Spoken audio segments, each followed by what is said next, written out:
Hello friends, welcome to மொக்க சமையல். இன்றைக்கி நம்ம வந்து புடலங்காயை வச்சு ஒரு ஸ்நாக் பார்க்க போகிறோம். ஒரு பாத்திரத்தில் ஒரு ஸ்பூன் இஞ்சி பூண்டு பேஸ்ட் எடுத்துக்கோங்க.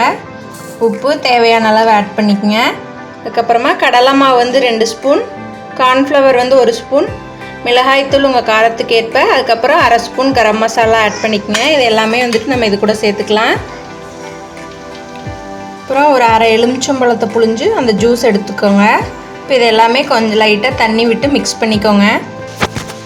அப்படி நல்லா கலந்து விட்டுருங்க. கலந்துட்டு நம்ம அதுக்கப்புறம் இந்த மாதிரி ரவுண்டாக கட் பண்ணி வச்சுருக்கிற புடலங்காயை வந்து இது கூட சேர்த்துக்க போகிறோம்.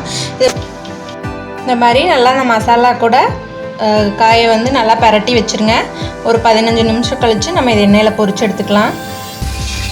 பாருங்கள், ஒரு 15 நிமிஷம் ஆச்சு. நமக்கு வந்து அந்த புடலங்காய் வந்து நல்லா அந்த மசாலா கூட வந்து ஊறிடுச்சு. இப்போ வந்து இதை பொரிச்சு எடுத்துடலாம். ஒரு பேனில் ஆயில் சூடானதும் கொஞ்சமாக சோம்பு பொரிச்சுக்கோங்க.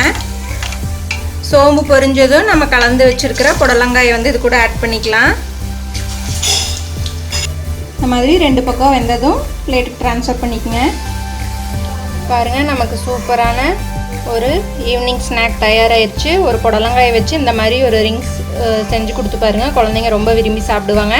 இந்த வீடியோ யூஸ்ஃபுல்லாக இருந்தால் உங்கள் ஃப்ரெண்ட்ஸ்க்கும் ஷேர் பண்ணிக்கோங்க. எங்களோட சேனலை சப்ஸ்கிரைப் பண்ணுங்கள். Thank you.